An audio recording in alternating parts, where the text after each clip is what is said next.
ভাবলেন বাংলাদেশে পালিয়ে বাঁচবেন, তবে শেষ রক্ষা বিফলে। এনআইএর জালে মাতচোর শওকত মোল্লা।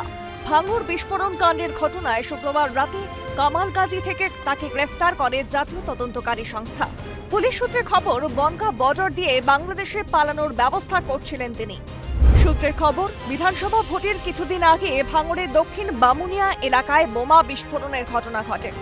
বিস্ফোরণে একজনের মৃত্যু হয় এবং বেশ কয়েকজন আহত হয়েছিলেন। ঘটনার তদন্তভার যায় এনআইএর হাতে। তদন্তে নেমে দুজনকে গ্রেফতারির পর অন্যতম প্রধান সন্দেহভাজন ও ষড়যন্ত্রকারী হিসেবে শওকত মোল্লার নাম উঠে আসে। 8ই জুন শওকত মোল্লাকে এনআইএ অফিসে তলব করা হয়। শওকত মোল্লাকে না পেয়ে পরিবারের সদস্যদের হাতে দেওয়া হয় নোটিশ। ক্যানিং পূর্বের প্রাক্তন তৃণমূল বিধায়ক শওকত মোল্লাকে খুঁজতে বাসন্তীর চুনাখালী এলাকায় একটি মাদ্রাসায় বৃহস্পতিবার রাতে এনআইএ তল্লাশি চালায়। এমনকি জঙ্গলেও তল্লাশি চালায় এনআইএ কেন্দ্রীয় বাহিনী। শওকত মোল্লার বাড়ির সহ আরও 8টি জায়গায় তল্লাশি চালায় পুলিশ, কিন্তু হদিশ মেলেনি মাতচোরের। অবশেষে শুক্রবার রাতে তাকে কামালগাজী থেকে গ্রেফতার করে জাতীয় তদন্তকারী সংস্থা। তৃণমূল নেতা শওকত মোল্লার 3টি মোবাইল বাজেয়াপ্ত করেছে এনআইএ। মোবাইলের সূত্র ধরে তার পূর্ব গতিবিধি ও যোগাযোগ খতিয়ে দেখতে চায় তদন্তকারী সংস্থা। শুক্রবার তাকে গ্রেফতার করে এনআইএ রাজ্য সদর দফতরে রাখা হয়। শওকত মোল্লার গ্রেফতারিতে খুশি হওয়া আইএসএফ কর্মী সমর্থকদের মধ্যে। এনআইএর সদর দফতরের সামনে ডিজে বাজিয়ে উল্লাস করতে দেখা যায় তাদের। এনআইএর হাতে গ্রেফতার হয়েছে শওকত মোল্লা। শওকত মোল্লার বিরুদ্ধে মাছ চুরির অভিযোগ, নদী চুরির অভিযোগ, একাধিক অভিযোগ রয়েছে। এই মুহূর্তে আইএসএফ কর্মীরা তারা মাছ হাতে নিয়ে, ডিম হাতে নিয়ে উপস্থিত হয়েছেন এনআইএর রাজ্য দপ্তরের সামনে।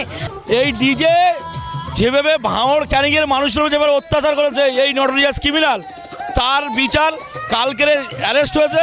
তাই ভাঙড় ক্যানিংয়ের মানুষ খুশিতে এই ডিজে বাজিয়ে সাধারণ মানুষ মাতচোর একটাই গান, মাতচোর আর নটোরিয়াস ক্রিমিনালের বিচার চাই, একটাই গান, আর কোনো গান নেই। ভাঙড় খুব শান্তি হয়েছে, ভাঙড় চোরমুক্ত হয়েছে, এটা খুব শান্তি, আমাদের খুব ভালো লেগেছে।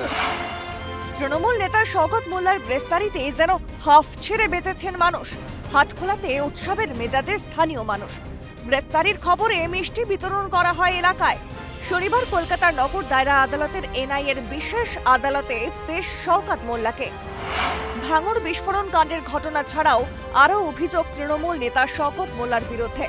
জোর জবরদস্তি জমি দখলের অভিযোগ তার বিরুদ্ধে। এদিন মৌখালীর এক বাসিন্দা স্থানীয় থানায় তার বিরুদ্ধে জমি দখলের অভিযোগ দায়ের করেন। একসময় ভাঙড়ে তাণ্ডব চালিয়েছেন শওকত মোল্লা। অভিযোগ, রাজনৈতিক প্রভাব খাটিয়ে ভয় দেখানো থেকে জমি দখল, বিস্ফোরণ কাণ্ডে মদত, একের পর এক অভিযোগের কেন্দ্রে উঠে এসেছে তৃণমূল নেতা শওকত মোল্লার নাম। অবশেষে আইনের কাঠগড়ায় মাতচোর শওকত মোল্লা। সুবিচারের আশায় সাধারণ মানুষ। ক্যামেরায় বিধান মাহাতোর সঙ্গে অভিরূপা হাজরা, মফিজুল ইসলামের রিপোর্ট, ক্যালকাটা নিউজ।